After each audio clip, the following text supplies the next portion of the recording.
Liberty Bell. Well, Clinton, Obama, and the Democratic crew sure did a number on me and you. It wasn't my vote, you can blame yourselves for that. But we got a chance to turn things around if you get your butt up off the ground and understand we're all gonna have to work. This big old country was built on sweat, and if we're gonna make it great again, you're gonna get wet. But the first things first, we all gotta vote for Trump. Vote for Trump, Donald Trump. Donald Trump. And to hell with the rest, he'll get us over the hump. And down the road, we'll all go, and the wall will get built by Mexico. The first things first, we all gotta vote for Trump. He understands the working man, tells the truth that we can understand. If you don't like it, you can all just kiss our ass. Kiss our ass. He pays his own way, don't take no crap. Gonna bring back country, get rid of rap. And if nothing else, we can all thank Donald for that. Thank you, Donald. Vote for Trump. Donald Trump. Donald Trump. To hell with the rest, he'll get us over the hump. And down the road, we'll all go, and the wall will get built by Mexico. But the first thing first, we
We got the best chat, the best tunes, the best troll-slaying mods. Like and subscribe for updates and alerts whenever the gentleman's on.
particularly on the occasion of the talk that Donald Trump is going to give today about the danger that we face from radical Islamic terrorism.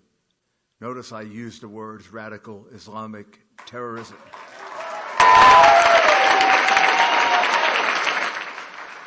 Donald Trump is our only hope for change in the way in which we approach Islamic extremist terrorism, radical Islamic terrorism. He's our only hope for change. He's going to describe to you the America that President Obama and the person he unfortunately, and I believe now probably believes mistakenly, selected as his Secretary of State, Hillary Clinton. He's going to describe the world they were handed. And then he's going to describe the world as it is now. In other words, the damage they have done, particularly in the Middle East, but all throughout the world. In almost every area that we can think of, things are worse today than they were on the day Hillary Clinton walked into the State Department. I think history will write that she was the worst Secretary of State, at least in our lifetime.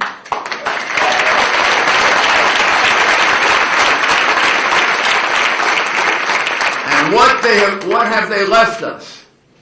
They've left us a government that used to be on offense against Islamic extremist terrorism, radical terrorism, to a government that's now purely on defense, waiting for the next attack. Isn't that what we're doing? We're waiting for the next attack. God forbid here in America, God forbid in Paris or London, or I have a friend who left for London yesterday, and he was afraid to go to London. Afraid to go to London. You know why he was afraid to go to London? Because we don't know where they're going to strike next. That's why 70% of the American people today are afraid. This is the world that Hillary Clinton created for us on all those thousands of miles of trips, which amounted to a much worse world than the one she was given. Maybe it would have been better if she had stayed home.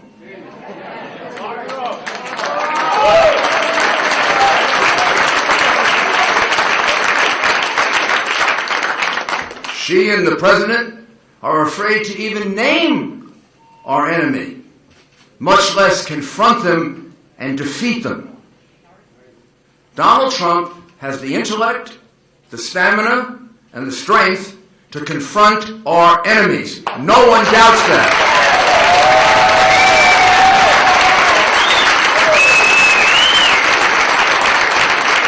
And he has the temperament to win.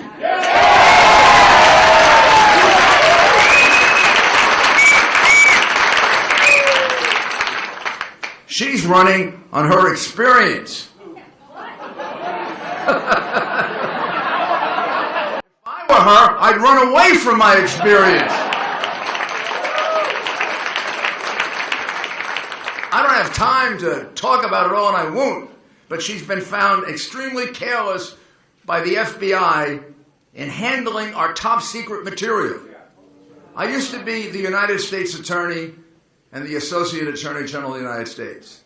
I hired many lawyers, DEA agents, FBI agents, on and on and on. Read many background reports. If I were to read a background report on someone who had been extremely careless with top secret material, I couldn't hire them. In other words, she couldn't be hired as an assistant U.S. attorney, an FBI agent, a CIA agent.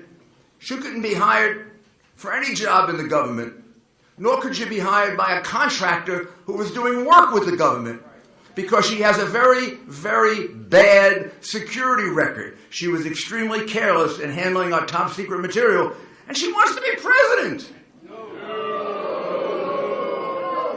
She's made millions and millions and millions and millions of dollars. And her husband, you know what his name is,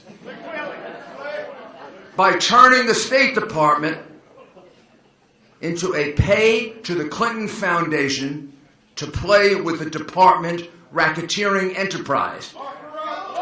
Do you know what a racketeering enterprise is? It's a racketeering, influence, corrupt organization. That is what the Clinton Foundation is. It's a racketeer, influence, corrupt organization put together for the enrichment of the Clintons and selling America out to Russian oligarchs, to money launderers, and to crooks all over the world. Read the book Clinton Cash. I don't have time to tell you about all of it, and then just make a chart, and you're going to cover about 10 pages worth of what I would consider straight-out crimes. She has destroyed more emails than I have ever written.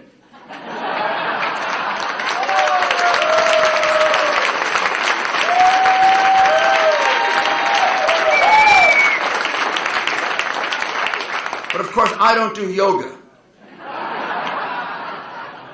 We can now see why she destroyed those emails. Because the emails show the connection between that racketeering enterprise I just described to you. It shows the connection between the people who are paying millions to the Clinton Foundation and to Bill Clinton in speaking fees. A $1.2 million speaking fee by UBS, $1.2 million to give one speech. I mean, he's a good speaker, but $1.2 million? Just at the time that Hillary is calling up the Treasury Department and telling them to go easy on UBS? Gosh almighty, as an ex-prosecutor, I'd love to get my hands on that case. Man, could I nail her on that one. Well, enough about her, because we're not going to have to think about her after November goes past.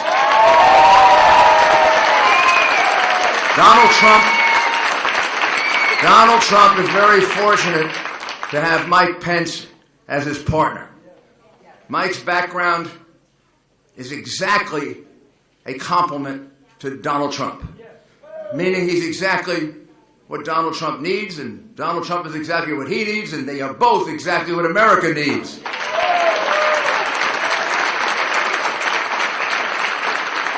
He's a member of the Foreign Affairs and Judiciary Committee.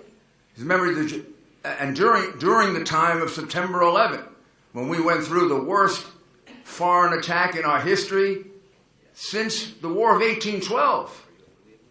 And remember, we didn't start this war. They did. We don't want this war. They do. And they didn't start it even in 2001. They attacked the World Trade Center in 1993. And they attacked it under the ideology of radical Islamic extremism, to create a caliphate, to destroy the infidels, Christians, Jews, non-believing Muslims from their point of view, and other people. Mike Pence understands this from his time both on the Foreign Affairs Committee, from his very, very timely visit, which I remember, to Ground Zero when we were in desperate need of help. He was there. And from his work on Judiciary Committee and helping to fashion the Patriot Act. By the way, under those 8 years, before Obama came along, we didn't have any successful radical Islamic terrorist attack in the United States. They all started when Clinton and Obama got into office. He's also been in business, and you know better than I do what a great governor he is of your state, what he's done for your state, how he's improved it and helped it and left it in tremendous condition. So I am what he did for the state of Indiana. Excuse me. We're going there next. We're going there next.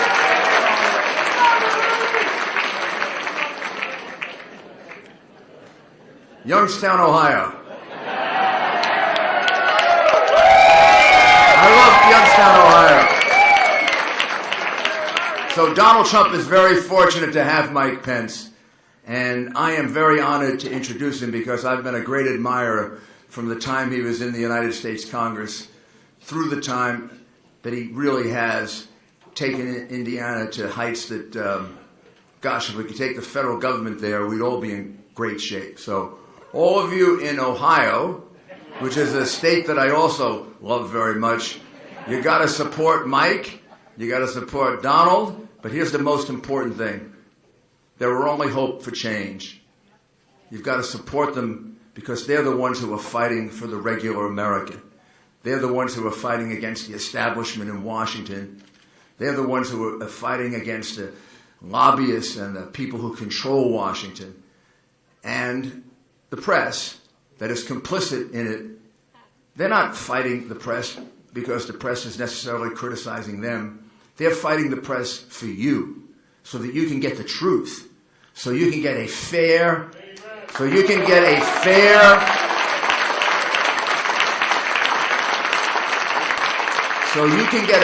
presentation of the facts. When they fight the press, it's not because they're thin-skinned or can't take it. They're both big, tough guys who've been through a lot. They can take a lot. Nothing's going to hurt them. They've been through it all. They're fighting the battle for you so that you and your children and my children can have a fair press, a press that gives both sides equal treatment on the news pages. So it is my honor to introduce to Youngstown, Ohio, the governor of Indiana and the next vice president of the United States, Mike Pence.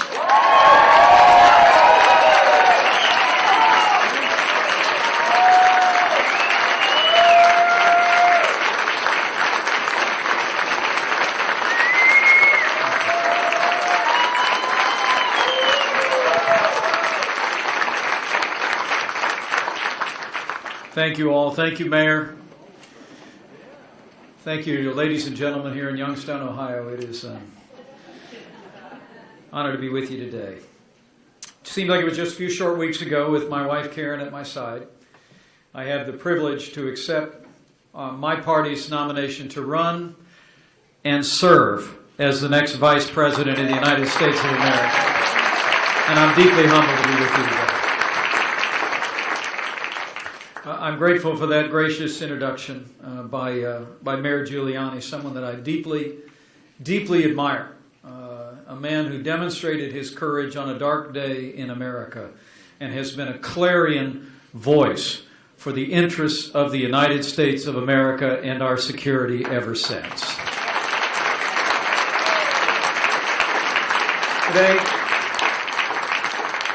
Today here in Youngstown, it is my privilege to introduce to you a man I've come to know personally over just the last several months. Come to know his family. Come to see him when the Klieg lights are off and the cameras are off. And I can tell you with conviction, he is a man whose strength and whose leadership and whose vision will make America great again.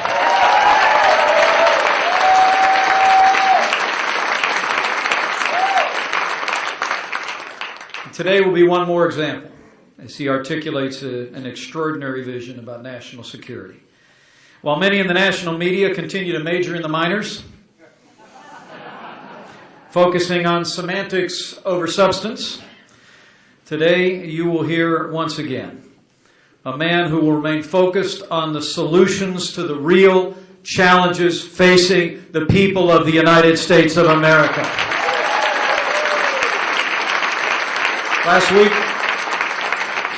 Last week, Donald Trump outlined his plan to restart our nation's economy, to make America work again. Today, he will speak of the clear and present danger that radical Islamic terrorism poses to our nation and how we can make America safe again. You know, in my years in public service, I've seen the handiwork of our enemies firsthand. I was in Washington, D.C. on Capitol Hill on September 11, 2001. I walked along with Mayor Giuliani in the ashes and rubble of Ground Zero just about a week later in New York City. And with my family at my side, I have stood in a quiet field near Shanksville, Pennsylvania, where the heroes and the victims of Flight 93 met their fate. Since then, I've seen the sacrifices of the American soldier in the global war on terror. And then I watched, over the last 7.5 years, as the hard-fought gains that they won were squandered by the failed foreign policy of Barack Obama and Hillary Clinton. History teaches that weakness arouses evil. And the weak leadership of President Obama and his Secretary of State Hillary Clinton, leading from behind, moving red lines, making so-called deals and ransom payments to the radical mullahs in Iran. The rise, rule, and reign of ISIS are a testament to this truth of history. Donald Trump knows that America needs to be strong for the American people and the world to be safe.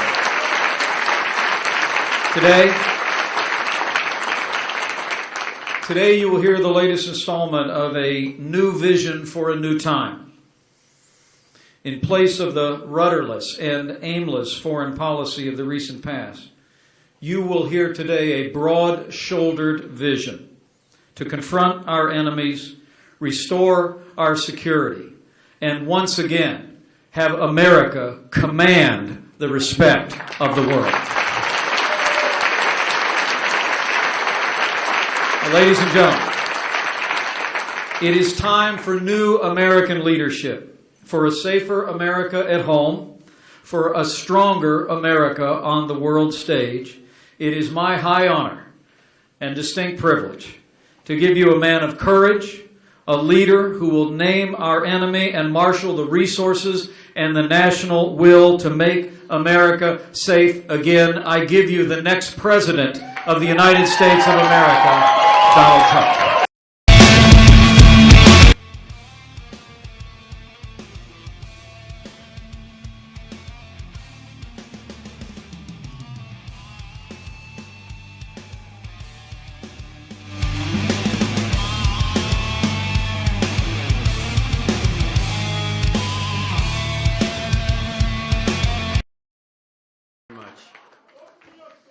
It's great to be with you this afternoon, and today we begin a conversation about how to make America safe again.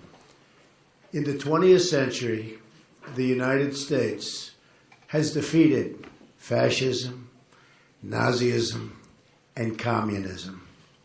Now a different threat challenges our world: radical Islamic terrorism. This summer, there's been an ISIS attack launched outside the war zones of the Middle East, hard to believe, every 84 hours. Here in America, we have seen one brutal attack after another. 13 were murdered and 38 wounded in the assault on Fort Hood. The Boston Marathon bombing wounded and maimed 264 people and ultimately left 5 dead, including 2 of our great police officers. In Chattanooga, Tennessee, 5 unarmed Marines, unbelievable people, by the way, were shot and killed at a military recruiting center. Last December, 14 innocent Americans were gunned down at an office party in San Bernardino. Another 22 were very gravely injured.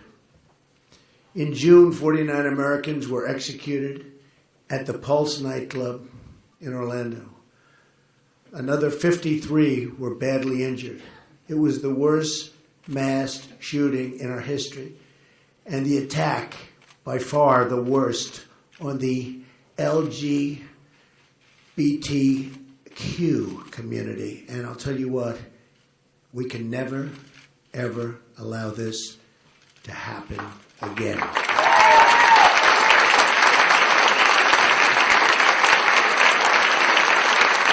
In Europe, thank you.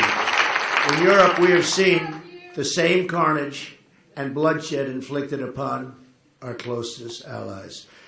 In January of 2015, a French satirical newspaper, Charlie Hebdo, was attacked for publishing cartoons of the Prophet Muhammad. 12 were killed, including 2 police officers, and 11 were wounded. 2 days later, 4 were murdered in a Jewish delicatessen. In November of 2015, terrorists went on a shooting rampage in Paris that slaughtered 130 people and wounded another 368 people, some in very, very, very bad shape today. France is suffering gravely, and the tourism industry is being massively affected in a most negative way.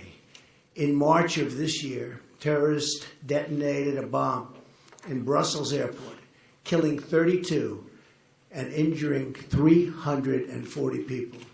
This July, in the south of France, an Islamic terrorist turned his truck into an instrument of mass murder, plowing down and killing 85 men, women, and children, and wounding 308 people.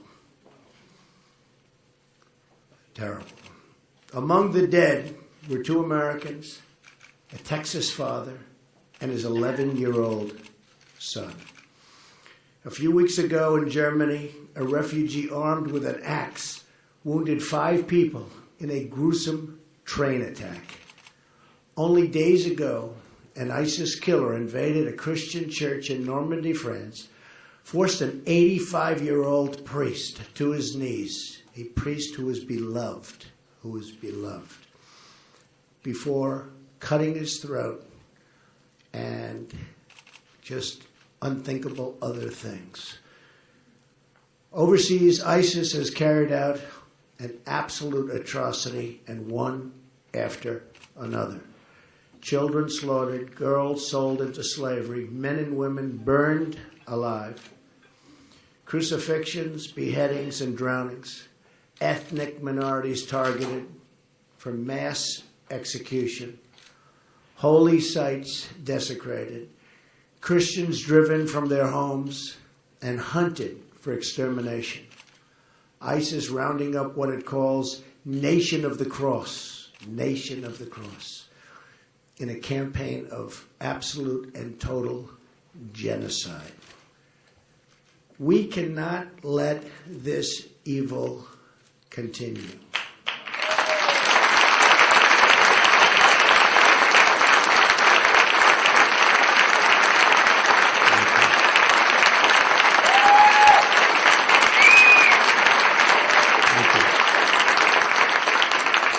Nor can we let the hateful ideology of radical Islam, its oppression of women, gays, children, and non-believers be allowed to reside or spread within our own countries.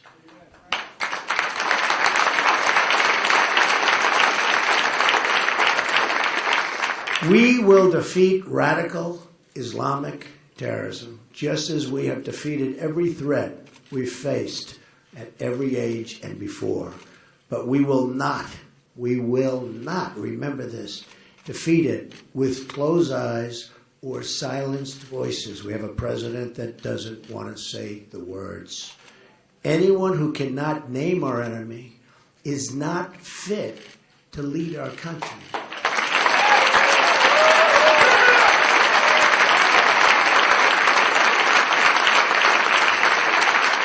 Anyone who cannot condemn the hatred, oppression, and violence of radical Islam lacks the moral clarity to serve as our president.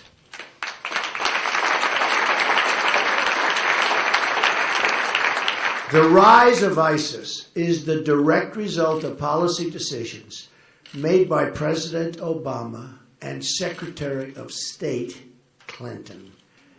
Let's look back at the Middle East at the very beginning of 2009, before the Obama-Clinton administration took over. Libya was stable. Syria was under control. Egypt was ruled by a secular president and an ally of the United States. Iraq was experiencing a reduction in violence. The group that would become what we now call ISIS, was close to being extinguished. Iran was being choked off by economic sanctions. Fast forward to today. What we have, and think of this, and the decisions made by the Obama-Clinton group have been absolutely disastrous. Libya is in ruins. Our ambassador and 3 other really brave Americans are dead, and ISIS has gained a new base of operations. Syria is in the midst of a disastrous civil war. ISIS controls large portions of territory. A refugee crisis now threatens Europe and the United States. In Egypt, terrorists have gained a foothold in the Sinai Desert near the Suez Canal, one of the most essential waterways in the world. Iraq is in chaos, and ISIS is on the loose. ISIS has spread across the Middle East and into the West. In 2014, ISIS was operating in 7 nations. They were in 7 nations. Terrible, but that's what it was. Today, they're fully operational in 18 countries with aspiring branches in 6 more, for a total of 24, and many believe that number is actually 28 to 30 countries. They don't even know. The situation is likely worse than the public has any idea. A new congressional report reveals that the administration has downplayed the growth of ISIS, with 40% of analysts saying they had experienced efforts to manipulate their findings. They're trying to make it look much better than it is. It's bad. At the same time, ISIS is trying to infiltrate refugee flows into Europe and to the United States. Iran, the world's largest state sponsor of terrorism, is now flush with $150 billion in cash released by the United States. Plus, if you remember from 2 weeks ago, another $400 million in actual cash that was obviously used for ransom. Worst of all, the nuclear deal puts Iran, the #1 state sponsor of radical Islamic terrorism, on a path to nuclear weapons. In short, the Obama-Clinton foreign policy has unleashed ISIS, destabilized the Middle East, and put the nation of Iran, which chants death to America, in a dominant position of regional power and, in fact, aspiring to be a dominant world power. It all began in 2009 with what has become known as President Obama's Global Apology Tour. We all remember. In a series of speeches, President Obama described America as arrogant, dismissive, derisive, and a colonial power. He was describing us. He informed other countries that he would be speaking up about America's past errors. He pledged that we would no longer be a senior partner that sought to dictate our terms. He lectured CIA officers of the need to acknowledge their mistakes and described Guantanamo Bay as a rallying cry for our enemies. Perhaps no speech was more misguided than President Obama's speech to the Muslim world delivered in Cairo, Egypt, 2009. I remember it well. In winning the Cold War, President Ronald Reagan repeatedly touted the superiority of freedom over communism and called the USSR the evil empire. Yet when President Obama delivered his address in Cairo, no such moral courage could be found or would be found. Instead of condemning the oppression of women and gays in many Muslim nations and the systematic violations of human rights or the financing of global terrorism, President Obama tried to draw an equivalency between our human rights record, and remember this, our human rights and theirs. The records are unbelievable and unmistakable. His naive words were followed by even more naive actions. The failure to establish a new status of forces agreement in Iraq and the election-driven timetable for withdrawal surrendered our gains in that country and led directly to the rise of ISIS, without question.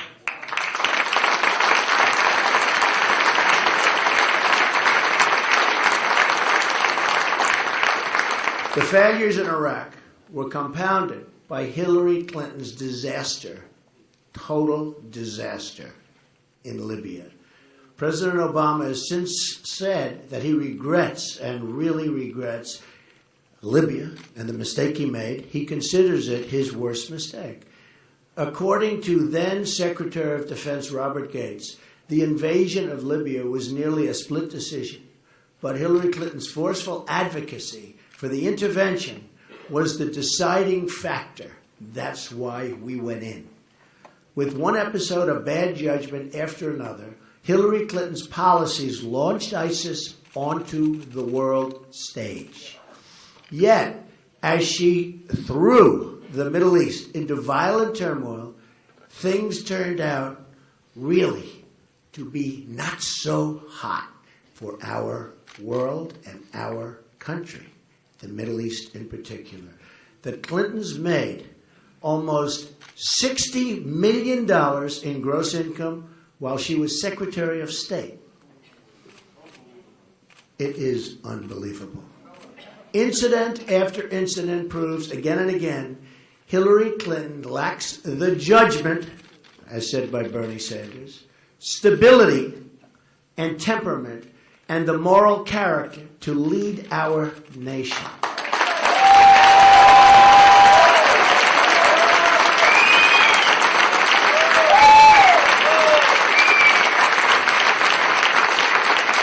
Importantly, she also lacks the mental and physical stamina to take on ISIS and all of the many adversaries we face, not only in terrorism, but in trade and every other challenge we must confront to turn our great country around.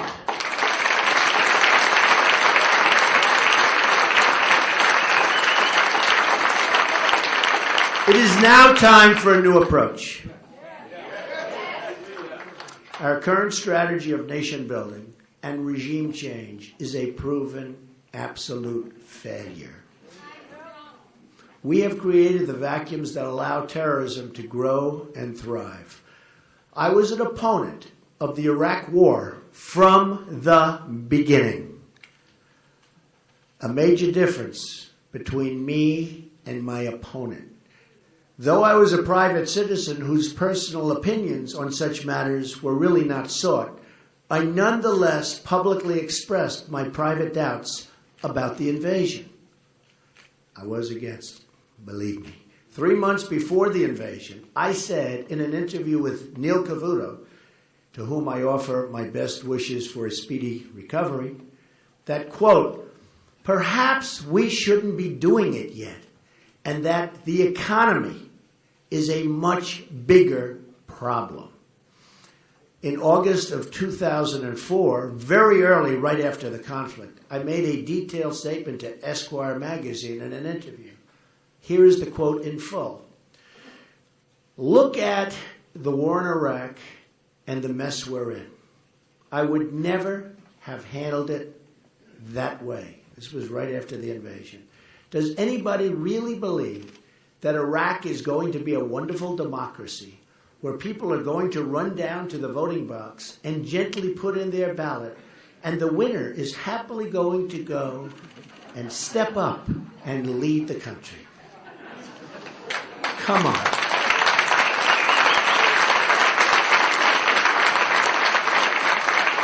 I then continued, 2 minutes after we leave, there's going to be a revolution, and the meanest, toughest, smartest, most vicious guy, in this case, guy, will take over.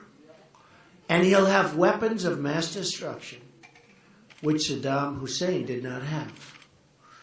What was the purpose of this whole thing? Hundreds and hundreds of young people killed. And what about the people coming back with no arms and no legs? Not to mention, in all fairness, the other side, the tremendous damage done. All those Iraqi kids who've been blown to pieces. And it turns out that all of the reasons for the war were blatantly wrong.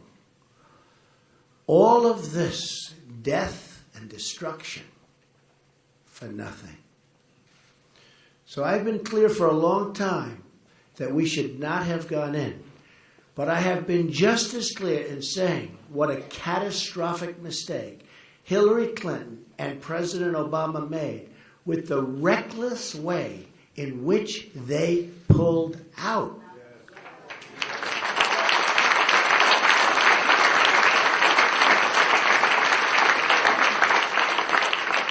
After we had made those hard-fought sacrifices and gains, we should have never made such a sudden withdrawal on a timetable advertised to our enemies.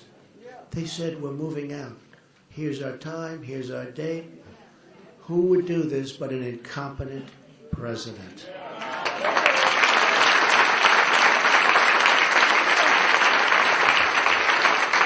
Al-Qaeda in Iraq had been decimated, and Obama and Clinton gave it new life and allowed it to spread all across the world. By that same token, President Obama and Hillary Clinton should have never attempted to build a democracy in Libya, to push for immediate regime change in Syria, or to support the overthrow of Mubarak in Egypt. One more point on this. I have long said that we should have kept the oil in Iraq.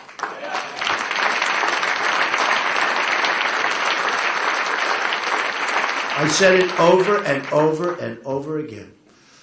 Another area where my judgment has been proven correct. I just said it so many times, virtually every time I was interviewed.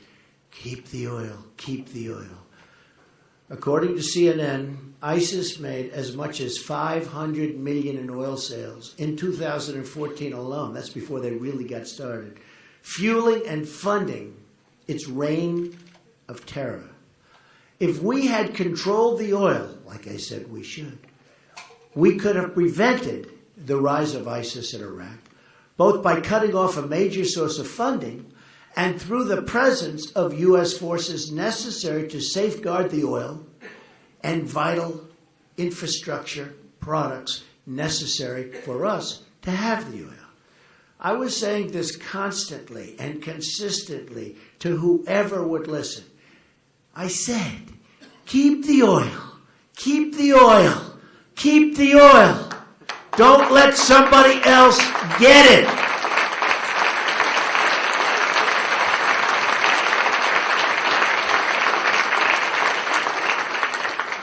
If they had listened to me then, we would have had the economic benefits of the oil, which I wanted to use to help take care of the wounded soldiers and families of those who died in the war.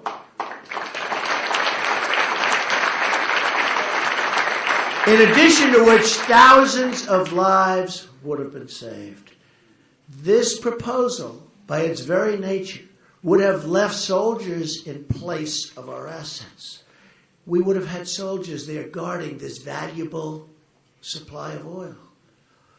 In the old days, when we won a war, to the victor belonged the spoils.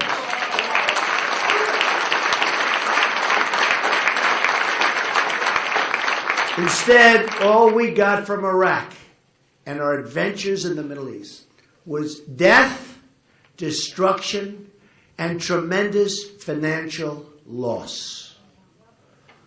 But it's time to put the mistakes of the past behind us and chart a new course.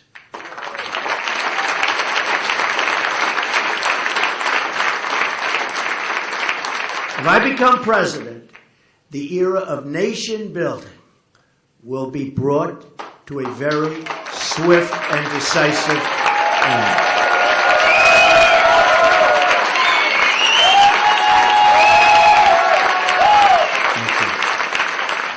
Our new approach, which must be shared by both parties in America, by our allies overseas, and by our friends in the Middle East, must be to halt the spread of radical Islam. All actions should be oriented around this goal, and any country which shares this goal will be our ally. Very important. Some don't share this goal. We cannot always choose our friends, but we can never fail to recognize our enemies.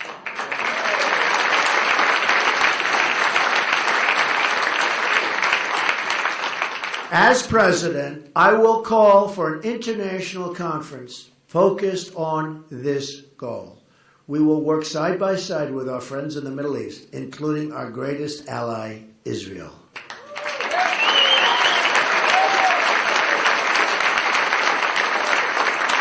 We will partner with King Abdullah of Jordan and the President of Egypt, President Sisi, and all others who recognize this ideology of death that must be extinguished.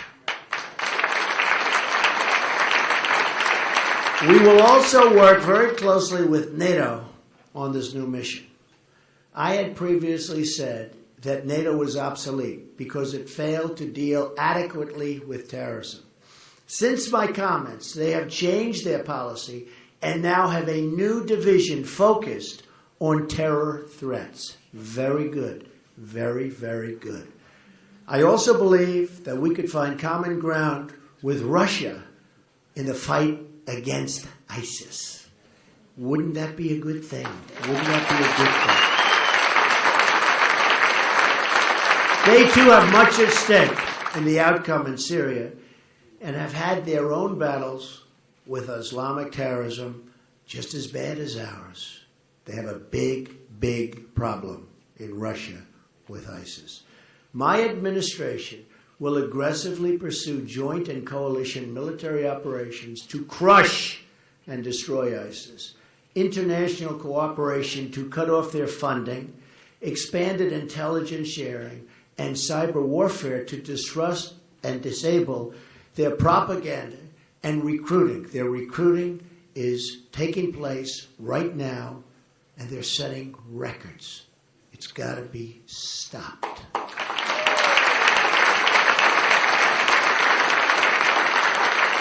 We cannot allow the internet to be used as a recruiting tool and for other purposes by our enemy.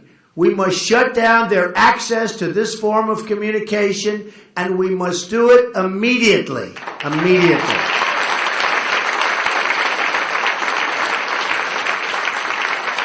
Unlike Hillary Clinton, who has risked so many lives with her careless handling of sensitive information, my administration will not telegraph exactly military plans and what they are.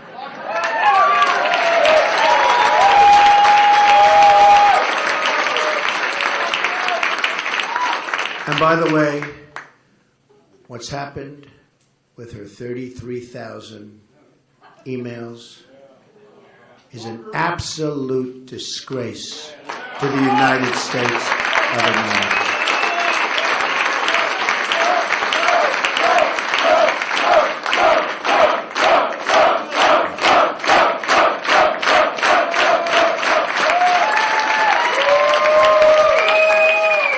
I've often said that the great General Douglas MacArthur and the great General George Patton would be in a state of shock if they were alive today to see the way President Obama and Hillary Clinton try to recklessly announce their every move before it happens, like they did in Iraq, so that the enemy can prepare and adapt. Their enemy says thank you. The fight will not be limited to ISIS. We will decimate al-Qaeda, and we will seek to starve funding for Iran-backed Hamas and Hezbollah. So important. We can use existing UN Security Council resolutions to apply new and even stronger sanctions. Military, cyber, and financial warfare will all be necessary to dismantle Islamic terrorism. But we must use ideological warfare as well. Very important. And they use it on us better than we have ever even thought of using it on them. But that will change. Just as we won the Cold War in part by exposing the evils of communism and the virtues of free markets, so too must we take on the ideology of radical Islam.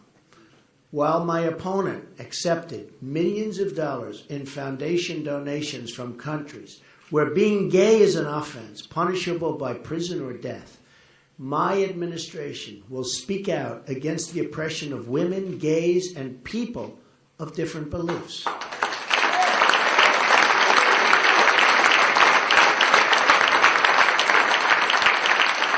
Our administration will be a friend to all moderate Muslim reformers in the Middle East and will amplify their voices. This includes speaking out against the horrible practice of honor killings, where women are murdered by their relatives for dressing, marrying, or acting in a way that violates fundamentalist teachings. Over 1,000 Pakistani girls are estimated to be the victims of honor killings by their relatives each year. Recently, a prominent Pakistani social media star was strangled to death by her brother on the charge of dishonoring the family. In his confession, the brother took pride in the murder and said, "Girls are born to stay home and follow traditions." Shockingly, this is a practice that has reached our own shores. On such cases, and many, many cases have happened, but one involves an Iraqi immigrant who was sentenced to 34 years in jail for running over his own daughter, claiming she had been too westernized. To defeat Islamic terrorism, we must also speak out forcefully against a hateful ideology that provides the breeding ground for violence and terrorism to grow. It's a breeding ground. It's a terrible, terrible breeding ground. A new immigration policy is needed immediately and as well.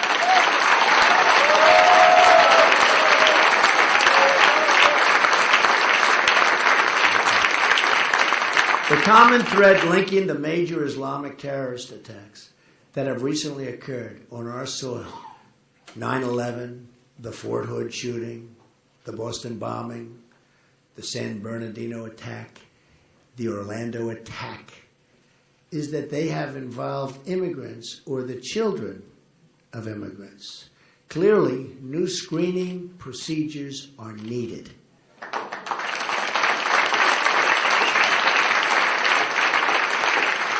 A review by the U.S. Senate Immigration Subcommittee has identified 380 foreign-born individuals charged with terrorism or terrorism-related offenses between 9/11 and 2014, and many more since then, and this year is a record for identification. It's gotten worse, far worse.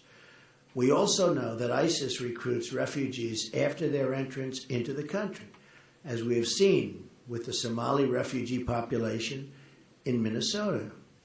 Beyond terrorism, as we have also seen in France, foreign populations have brought their anti-Semitic attitudes with them. In Cologne, Germany, on New Year's Eve, we have seen the reports of sexual violence and assault, far greater than anybody knows. Pew polling shows that in many of the countries from which we draw large numbers of immigrants, extreme views about religion, such as the death penalty, and for those who are involved, the death penalty is very, very common if you don't have the faith that they demand you have. A Trump administration will establish a clear principle that will govern all decisions pertaining to immigration. And we will be tough, and we will be even extreme. screening.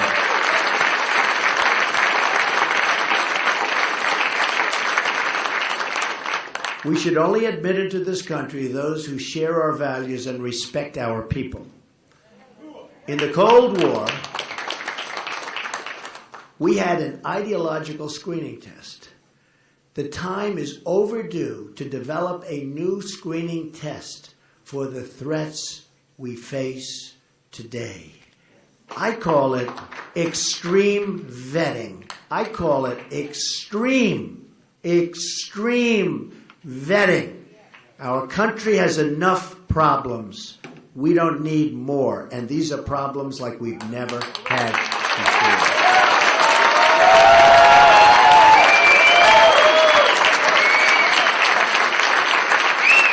In addition to screening out all members of the sympathizers of terrorist groups, we must also screen out any who have hostile attitudes toward our country or its principles, or who believe that Sharia law should supplant American law.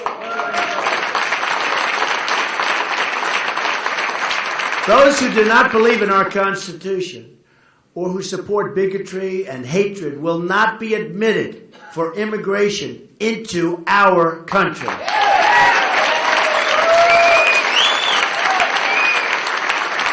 Only those who we expect to flourish in our country and to embrace a tolerant American society should be issued visas. To put these new procedures in place, we will have to temporarily suspend immigration from some of the most dangerous and volatile regions of the world that have a history of exporting terrorism. Not for us. Not for us.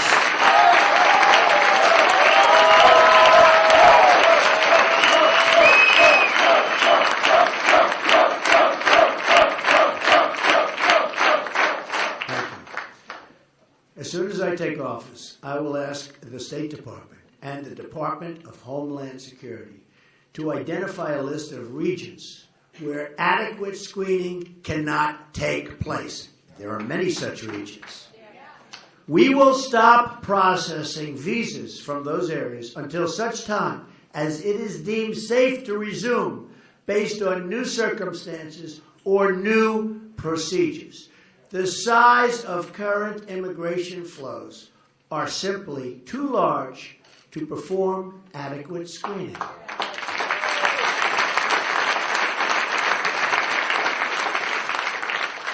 We admit about 100,000 permanent immigrants from the Middle East every year. Beyond that, we admit hundreds of thousands of temporary workers and visitors from the same regions, hundreds of thousands.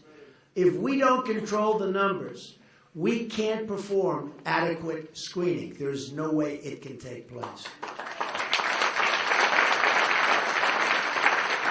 By contrast, my opponent wants to increase, which is unbelievable, no matter who you are, no matter where you come from, wants to increase the flow of Syrian refugees by 550% over what they are now. The United States Senate Subcommittee on Immigration estimates that Hillary Clinton's plan would mean roughly 620,000 refugees from all current refugee-sending nations in her first term, assuming no cuts to other refugee programs. So it could get worse. This would be additional to all other non-refugee immigration. Unbelievable numbers. Unbelievable numbers. The subcommittee estimates her plan would impose a lifetime cost of roughly $400 billion when you include the cost of health care, welfare, housing, schooling, and all other entitlement benefits that are excluded from the State Department's placement figures.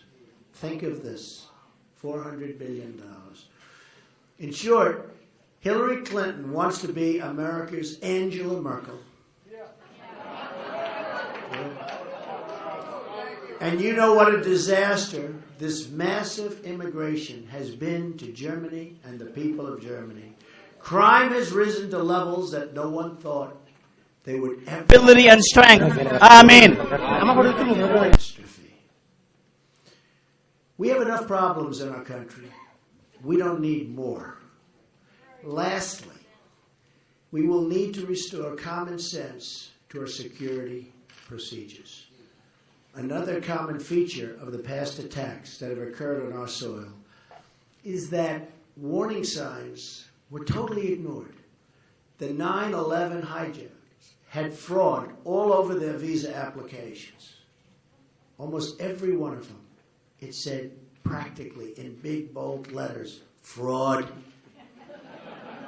And nobody saw it.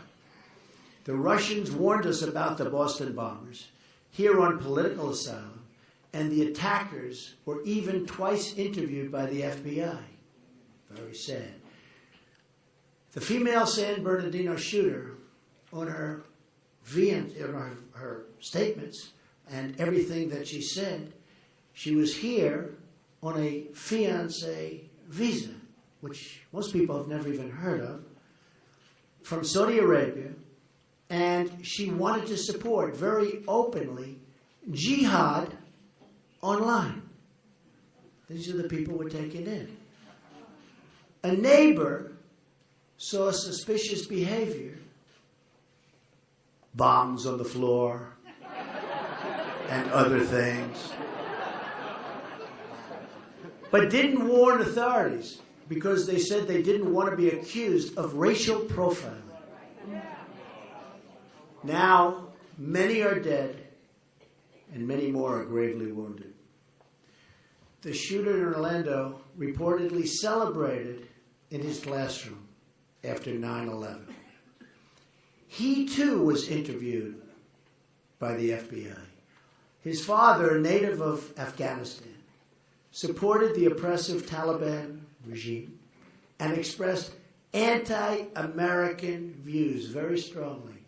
And by the way, was just seen sitting behind Hillary Clinton with a big, fat smile on his face all the way through her speech. He obviously liked what she had to say. It's called weakness. Weakness. It's called stupidity. And we've had it.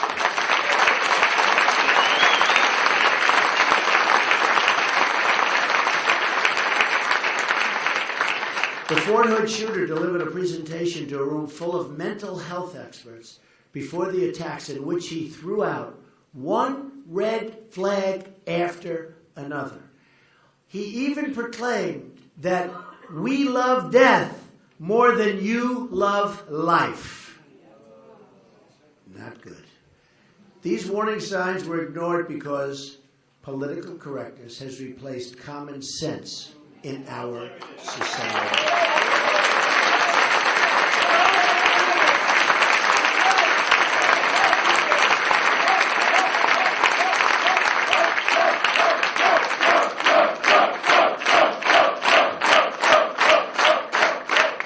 Thank you.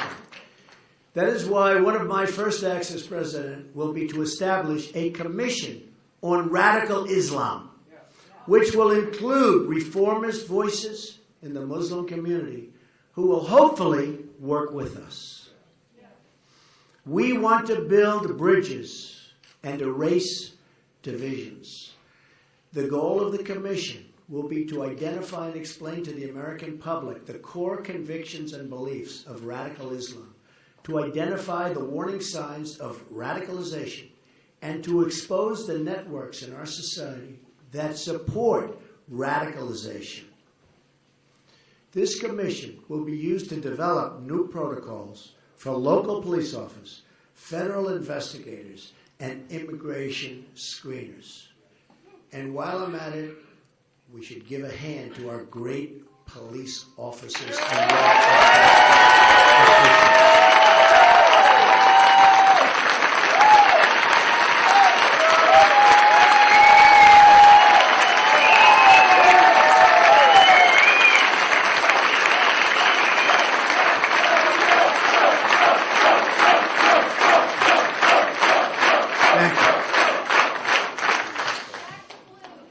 We will also keep open Guantanamo Bay and place a renewed emphasis on human intelligence.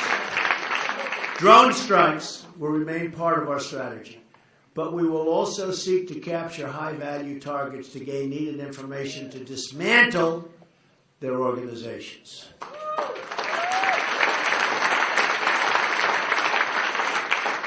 Foreign combatants will be tried in military commissions.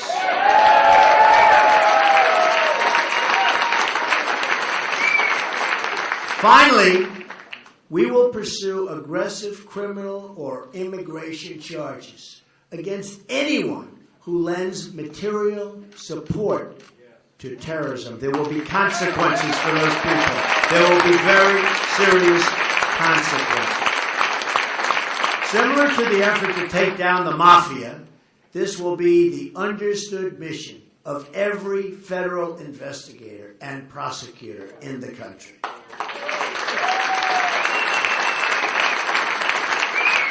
To accomplish your goal, you must state a mission. The support networks for radical Islam in this country will be stripped out and removed one by one, viciously if necessary. Viciously if necessary. Immigration officers will also have their powers restored. Those can take it away. Those who are guests in our country that are preaching hate will be asked to return home immediately, and if they don't do it, we will return them home.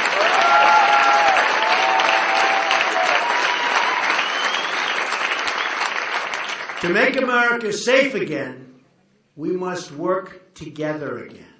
Our victory in the Cold War relied on a bipartisan and international consensus. That is what we must have to defeat radical Islamic terrorism.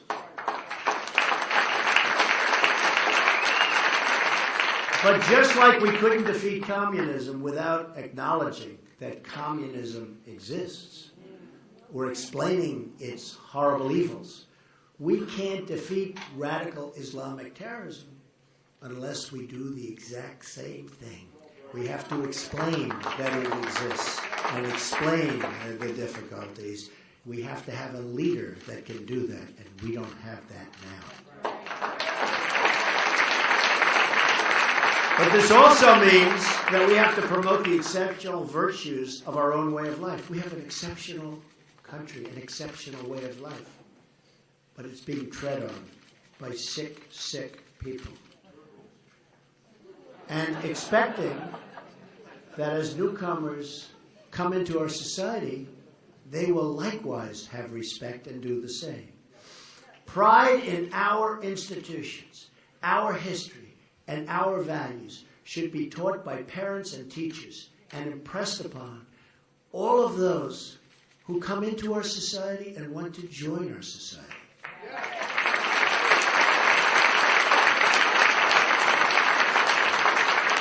Assimilation is not an act of hostility, but an expression of compassion.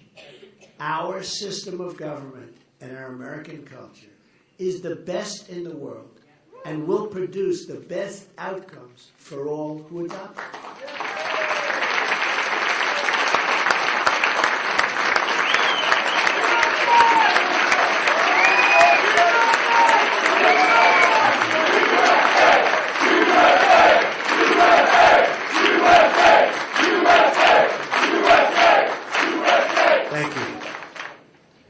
This approach will not only make us safer, but bring us closer together as a country.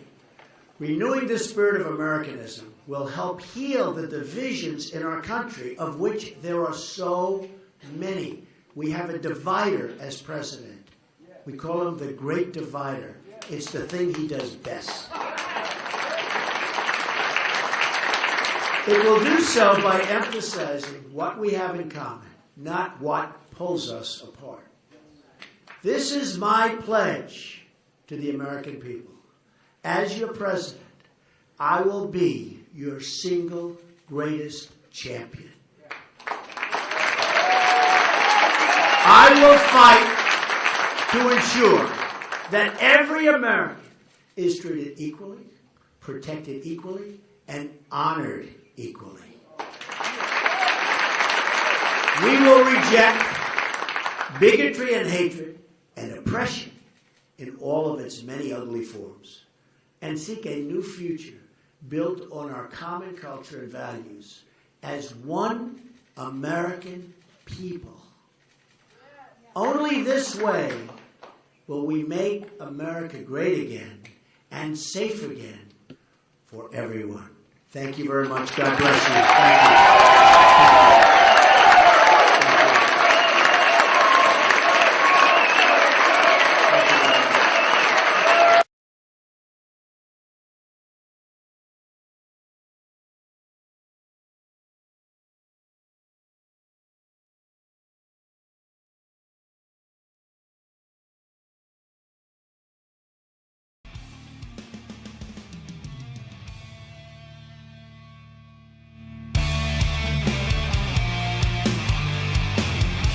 All right, guys, thank you very much for joining us.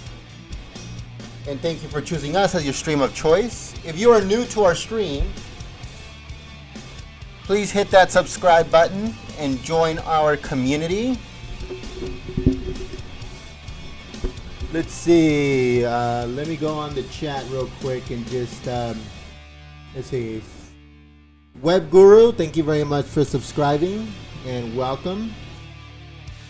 Who else subscribed? Let us know who subscribed. We can give you guys a shout out real quick. Let us know who else joined the community right now. We got a bunch of links in the description below. We have a new update on the right side situation. So if you look in the description below, you'll see a thing that says must watch update. Click that link for us, please. Make sure you guys go and watch that. And spread it, share it, every single place you can possibly share it on. What else do we have down there? We have our links to our Facebook. Make sure you like us on Facebook. Follow us on Twitter. That's also down there. But make sure you guys go watch that video. It says must watch update. Please watch that. It will help us immensely like you do not know. Now we also got Lewis Cotton. Who else? We got Michael Katz. Who else we got? I think I missed one. Let's see. We got this guy says I am subscribed and subscribed again. So I guess thanks, Eddie. Robert Bryant. We got who else?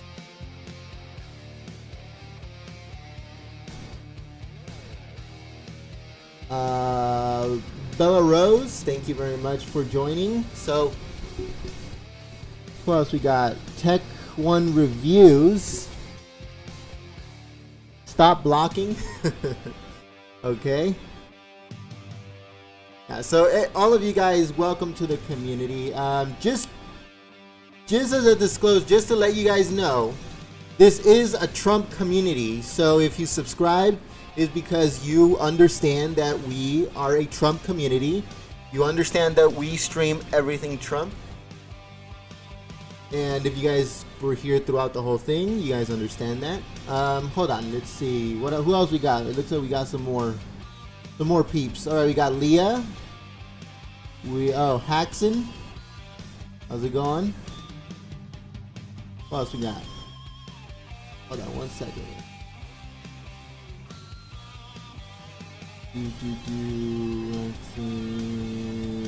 We got Michael. We got Wing Chun. Is that how you do it? We got D. Eddie. And yeah, so cool. Awesome, guys. So yeah, like I said, please go to the description below. Click on that video. If you would like to support us, there's a few ways of doing that. You can watch our videos. You can support us on our channel, or you can support us by donating to us on PayPal. That link is in the description also. Anything helps. It just keeps us going. It keeps us running, and it keeps us. It's going to help us start creating content, original content. We have been creating original content already, but any help that we can get new ideas, we can put it out there, we can make shit happen, okay? So everything helps, guys. You guys go out and watch our videos and do all that stuff, that helps immensely. Sharing our stream helps us a lot. Liking us both on Facebook, following us on Twitter, and liking us here on YouTube helps us get out there more. So our community grows and grows, and we want you guys to grow with us. So it is what it is, guys. Until next time, we have another rally tomorrow. We have a Donald Trump rally, and we have a Mike Pence rally. So all that information is on our channel, so go and check that out. Set the notification, all that good stuff. Thank you to all my moderators. Let me give them a shout out real quick. I always give my moderators a shout out, so here we go. All right, moderators. We got Joe Montana, Billentine, Manny Garcia, Roosevelt, You're Wrong, Brian Knight, Sassy D, Nightbot, and Jave. We also have Entertainment News Gaming. That's also another Trump streamer. So whenever we're down or there's an issue with our stream, we always shout them out so you guys can check them out too. We always try to help other streamers. We always try to encourage other people to start streaming. And we like to help them out as much as we possibly can. There's enough people that want to be that want to check other people out, and there's enough people to go around. So we always encourage other people and say, do your thing, and spread the word, and that's all we have to do. But until next time, guys, I hope you guys have a good rest of your day, evening, morning, night, depending on where you're at. And until tomorrow, I'll see you guys there. I'll see you guys then. Peace.